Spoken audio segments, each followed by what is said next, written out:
गंगा के किनारे क्यों गए हैं परीक्षित जी? पता है, विद्वान है, महात्मा है, कोई उपाय अगर न भी मिला तो विष्णु पादोत्कम पित्वा पुनर्जन्म न विद्यते।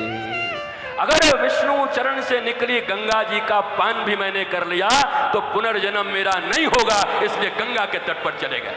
न मिले कोई ऋषि, न मिले कोई महात्मा, न मिले कोई कथा, लेकिन गंगा जी के तट पर पहुंच गए परीक्षित। गंगा जी में वो शक्ति है, यमुना जी में वो शक्ति है। दुनिया भर के लिए नदियां हैं, जल की स्रोत हैं, हमारे लिए मां है महाराज। यमुना मैया, गंगा मैया, कावेरी मैया, गोदावरी मैया।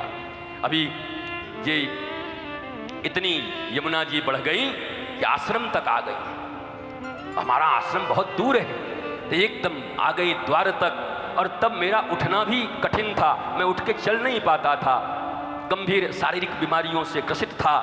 पर उस दिन सुबह सुबह प्रातः हम कि यार यमुना जी द्वार तक आ गई, मैया यहाँ तक आ गई, हम इतना भी नहीं उठ सकते, चल उठ के चलते हैं। एक व्यक्ति महाराज टॉर्च इसको मोबाइल का टॉर्च जला के गया और जा करके वहाँ उनको नमन करके प्रणाम करके आए। फिर संध्या को उनकी दिव्य आरती की। और बड़े आनंद की बात सुनो, लोग कहते थे अभी कम से कम बढ़ेगा और 15 दिन और रहेंगी। महाराज मैंने जीवन में ही अपना मंगल और यमुना जी के पुण्य का प्रभाव देखा।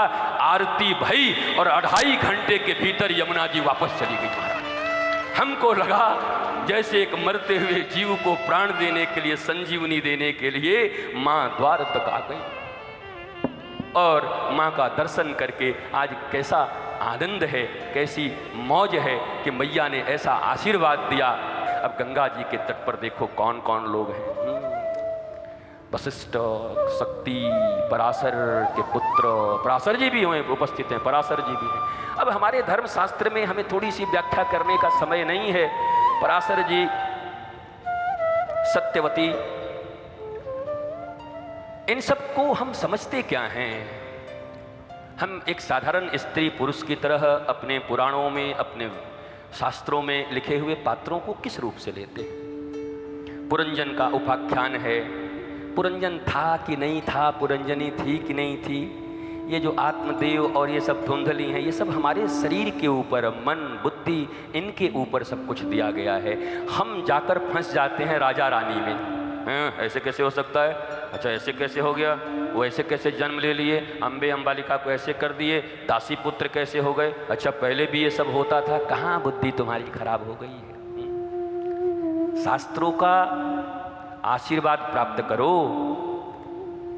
ग्लास भर की बुद्धि है और सागर रूपी परमात्मा के कृपा से मिले हुए शास्त्र का तुम परीक्षा लेना चाहते हो, परीक्षा लोगे, परीक्षक बने हो।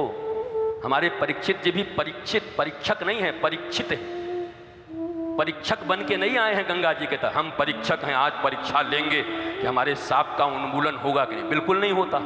परीक्षित हैं, परीक्षक नहीं है, और परीक्षार्थी भी नहीं है, दोनों नहीं है। आप भी न परीक्षार्थी बनो, परीक्षार्थी की भी जरूरत नहीं है, न परीक्षक बनने की जरूरत है। परीक्षित शब्द की मर्यादा को समझ लो, परीक्षित शब्द का किसी विद्वान से अच्छे से अर्थ समझ लो।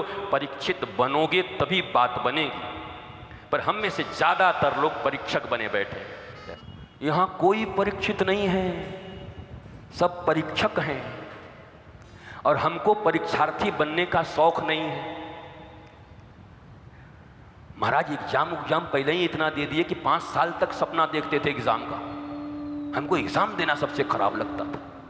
हम बहुत ज्यादा इंटरेस्टेड नहीं रहते थे उसमें। मौज है, विप्र का शरीर है और विप्र को जो शोधन करना चाहिए, जिसलिए इस पृथ्वी पर उनका जन्म हुआ है, वो कर्म करने का प्रयत्न करता। मर्यादित जीवन जितना हो सके, कह तो नहीं सकता कि पूरी तरीके से जीता हूं, पर प्रयत्न चलता रहता है।